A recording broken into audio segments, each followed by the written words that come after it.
Hello everyone, my name is Erin Callahan and I will be doing my presentation on newborn and infant health. My DRT results showed that I was deficient in several subjects. Cardio was one of them, gastroenterology was another one, immunization was another subject, but it seemed that I had several that related to newborn, infant, and toddler health. So I decided to do my presentation on newborn and infant health. This slide shows the analysis of my DRT results in comparison to other students. So as you can see on cardio, gastro, immunizations again, and then these are the three subjects that I chose to focus on today. But the only problem is this slide didn't tell me exactly which subjects specifically within infant health, newborn health, and toddler health that I needed to focus on, such as disease processes or diagnosis or assessment. It didn't really specify, so I was just focusing on health. So infant health, newborn health, toddler, preschool health. When conducting a newborn assessment, it's important to begin first by knowing what the gestational age of the child is. So always determine this. There are several tools that you can use, gestational age scales and such, to understand where the child is going to lie on their progress. You can also document any significant prematurity, large for gestational age or small for gestational age. That needs to be documented as well so that you can gauge exactly where the newborn is lying on their progress. It is normal for newborns to lose 5% to 8% of their birth weight. Parents are usually very concerned about this, but it's fine to reassure them that this is normal and they should regain their birth weight within the first 10 to 14 days of life. Any weight loss, however, that's greater than 10% does need some further evaluation. The weight gain is approximately 2 pounds per month after the newborn has reached their birth weight. Normal newborns have a cyclic sleep cycle where they transition from sleep states to sleep-wake states, and they should transition smoothly between sleep and wake cycles. The 4 common awake states for a newborn are drowsy, quiet but alert, obviously crying, which we're all familiar with, and then alert and active. So crying in the newborn, they usually have very specific reasons for crying. Their needs are very primal, so it's usually due to hunger, being cold, being tired, or being soiled. So as long as you're addressing the basic needs of the newborn, their crying shouldn't really last more than 15 seconds. I've heard a lot of parents mention the cry it out method. I don't feel that that really applies to a newborn because newborn needs are very specific. So from birth to 1 month old, the autonomic nervous system is evaluated through the heart rate of the infant, respiratory rate, temperature control, and color changes as well. So they sleep for about 16 hours a day. You want to encourage feeding every 2 to 3 hours in the beginning, and they usually won't sleep through the night, but may sleep up to about 4 hours at night, especially if they're formula fed. Assess for a normal pitched cry. So if there is an abnormally high pitched cry, it could alert the provider or the parent that there could be some problem with the infant. So as a provider, we would be looking for other things such as hypothyroidism or some kind of genetic disorder. It would definitely need further evaluation if the parent is concerned about what their cry sounds like. Again, so from birth to 1 month, they have their primary reflexes, which are the suckling, rooting. They have like an asymmetric tonic neck where they kind of look to one side. That's normal for the first month. And then the Moro and grasp reflex. So again, when you grasp the baby's hands and then kind of pull up and let go, it kind of creates them to be kind of like a starfish with their hands kind of frozen for a second. That's a normal primary reflex. The babies at this age would orient to light and sound, and they also do a lot of self-comforting behaviors, like they'll suck on their fingers, their hands, their arms, sometimes their forearm. Sometimes they'll give themselves little hickeys on their forearm, and then moving hands to their mouth or grasping at clothing. These are all normal behaviors. Next, we're going to discuss the aspects of the newborn assessment. You're going to begin with the general assessment, and this starts from just first walking into the room and observing the infant's demeanor, the position that they are in, and also their skin color, and just observing for any dysmorphic features. We talked about determining the gestational age before, so the scoring system that's most used is the New Ballard scoring system, and there's a link here, and that will help you determine the gestational age of the infant, and will allow you to be able to plot using their height and weight and head circumference to see how their growth rate is and where they fall.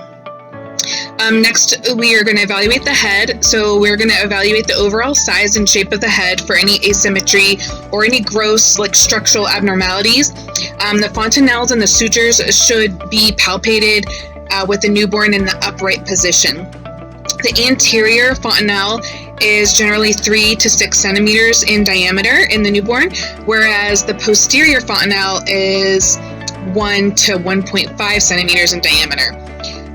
A large anterior fontanelle may indicate increased intracranial pressure, or it's also a possible sign of Down syndrome or hypophosphatemia.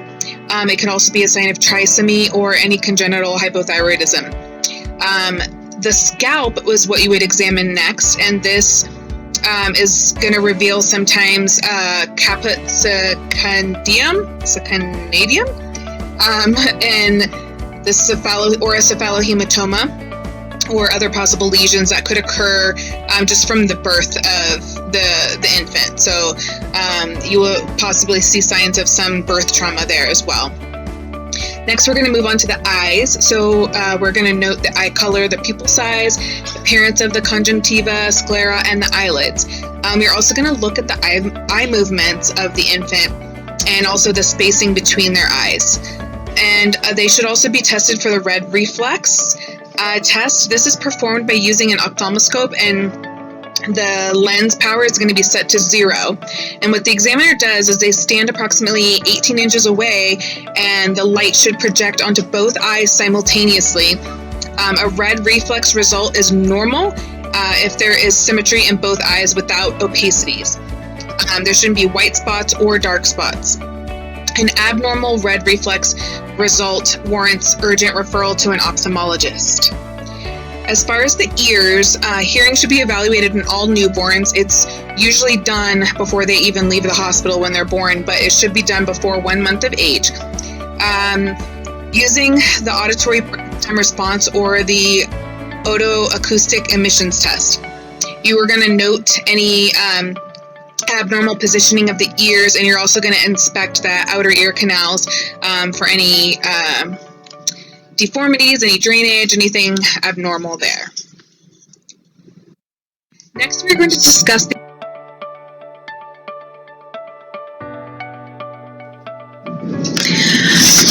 Next, for the newborn assessment, we will inspect and assess the nose. So we're looking for any asymmetry of the nasal septum.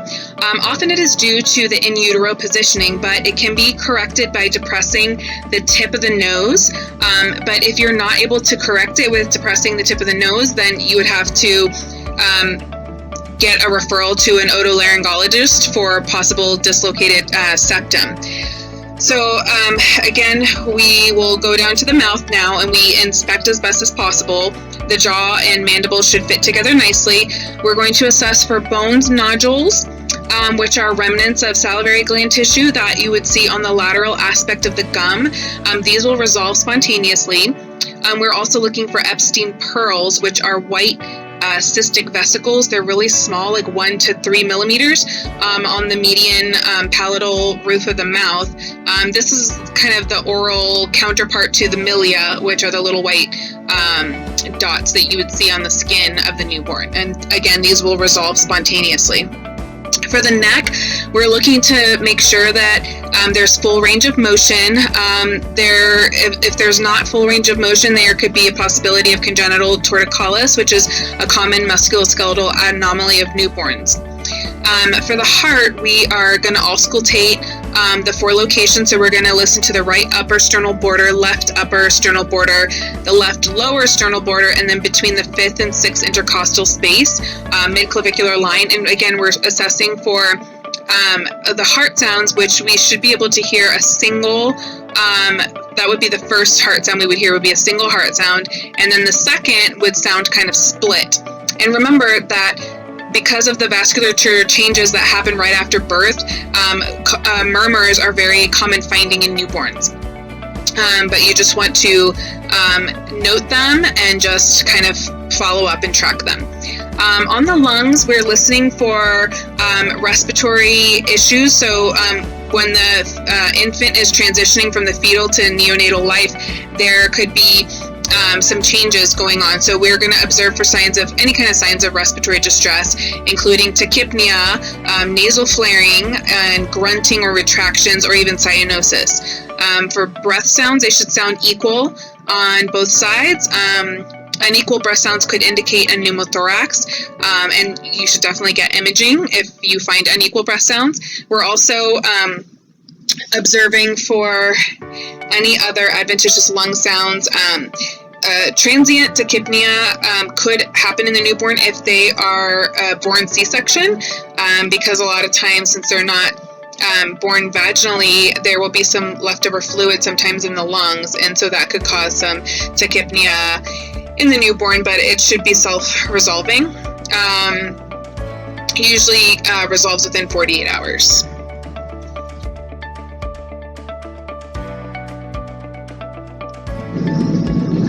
For the skin, we're assessing a variety of normal and abnormal lesions, which could be present on the newborn skin.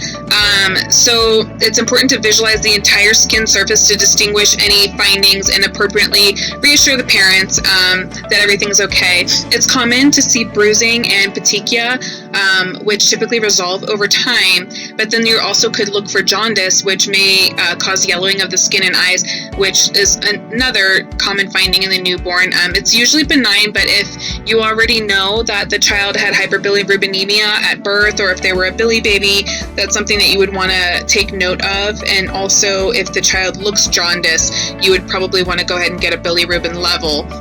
If it's very elevated, it could have serious consequences, so it's good to check it, and they should be evaluated for that. For the chest, we're assessing the movement. It should be symmetric. Any asymmetry in movement suggests abnormalities, again, like the pneumothorax. There could also be cystic malformation of the lung or diaphragmatic hernia. The clinician should also observe for pectus excavatum or pectus carinatum, or a prominent xiphoid, or even breast tissue, which may be present in girls or boys as a result of maternal hormone exposure. All of those are pretty inconsequential findings, but they could pose cosmetic concerns. So again, just reassuring the parents. And then also looking at the spacing of the nipples. If they're really widely spaced, it could be a sign of Turner syndrome, which is a genetic deformity, or a genetic syndrome, I should say, or a prominent precordium, which could indicate congenital heart defect. So for the abdomen, there's a lot to assess on the abdomen of the newborn. So it may be beneficial to kind of hold the legs or the hips of the baby with one hand, and then kind of help them relax, and then use the other hand to palpate the abdomen. So we're kind of looking for any, like, basically the softness of the abdomen, if they have any possible signs of hernia or distended abdomen, or any possible signs of obstruction with the distended abdomen. You're also looking at the linea nigra, which is the dark pigmented vertical line that appears from right around the umbilicus down to the symphysis pubis, and that's caused by, again, maternal hormones. It disappears on its own. And then you're also going to look at the umbilical cord, and you should inspect it for any signs of infection or bleeding, or umbilical hernia, which are common in newborns. And they usually will resolve by the time the child is 3 years old. The abdomen should also be auscultated for bowel sounds in all 4 quadrants, and then palpated. Make sure you don't feel any masses or anything abnormal.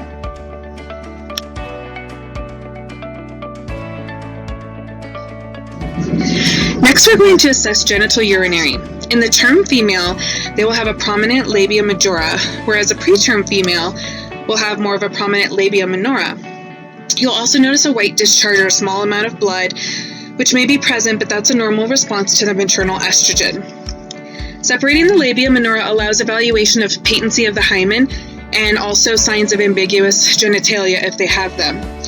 A hymenal tag may also be present, and again, requires no intervention. In male newborns, both testes should be descended into the scrotal sac. Evaluation of the scrotum could reveal any inguinal hernia or hydrocele. Hypospadias is also an abnormal finding. It's a ventral placement of the urethral opening, which could be within the glands or the shaft of the penis or even in the scrotum. Newborns with hypospadias should not be circumcised because the foreskin may be used for repair. Cord D is a ventral curvature of the penis, and that's also an abnormal finding. It is a contraindication to circumcise any children with this and warrants referral to a urology for correction. A buried penis is a penis that retracts into a fat pad, and that should also not be circumcised. If the head is not exposed, it could become trapped in the fat pad. Also look for any swelling also in the genital urinary area. Next, we're going to inspect the anus and the rectum. The rectum should be examined for normal placement and patency. A sacral dimple is considered simple if it's less than 0.5 centimeters in diameter, and if it's located within 2.5 centimeters of the anal verge and is not associated with any cutaneous stigmata. For the extremities, we're looking at the hands and feet. They should be inspected for syndactyly or polydactyly. Polydactyly may be an isolated abnormality, but if you find this, you should do a very careful physical exam to investigate for any other possible genetic abnormalities. A single palmar crease may be a sign of trisomy 21, but it also occurs in 3% to 10% of babies without the syndrome. You're also going to assess for club foot, which is a common orthopedic abnormality. It impacts about 1,000 births. It impacts 1 per 1,000 births. And this abnormality results in the inversion of the foot at the ankle and its internal rotation of the leg. The examiner should first determine if this is just a positional deformity or if it's truly club foot. And if it is, it will need an orthopedic consultation and probable casting. You're also going to look for pedal edema in the newborn, which may indicate Turner syndrome.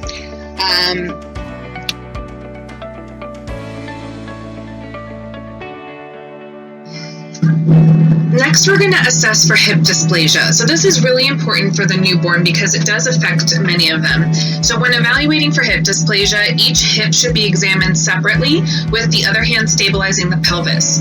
The Barlow maneuver involves adducting the hip while pushing the thigh posteriorly to see if it can be dislocated. The Ortolani procedure tests for posterior dislocation of the hip and is considered positive if there's a clicking noise that's heard when the femoral head relocates anteriorly into the acetabulum. If the results of the newborn hip exam are positive, a follow-up hip examination is needed within 2 weeks. The last part of the exam is the neurologic. We went over much of this before, so again, we're going to assess the primitive reflexes, which include the sucking, the grasp, the root, the Moro reflexes. But you also want to add in the Babinski reflex, which should cause dorsiflexion of the great toe when you stimulate the sole of the foot. In general, these reflexes become pretty difficult after 6 months to elicit, but as the central nervous system matures, the newborn's muscular tone should also be evaluated, and you can assess that by kind of holding the infant up vertically, kind of suspended, and see if they are either kind of limp or if they kind of tighten their muscles, and that's a good assessment of muscular tone. So as far as the newborn cognitive and sensory development, their vision is limited initially. They can focus briefly on a face or a bright object when it is brought into the range of about 8 to 12 inches from the infant's face.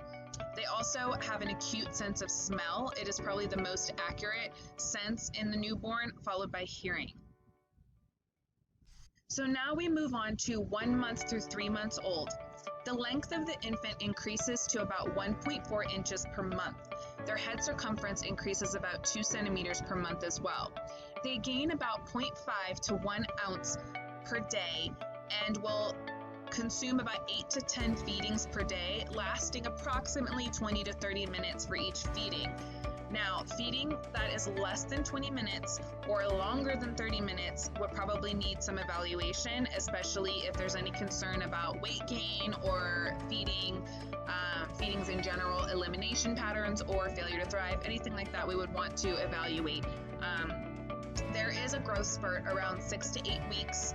During this time, the infants will most likely cluster feed.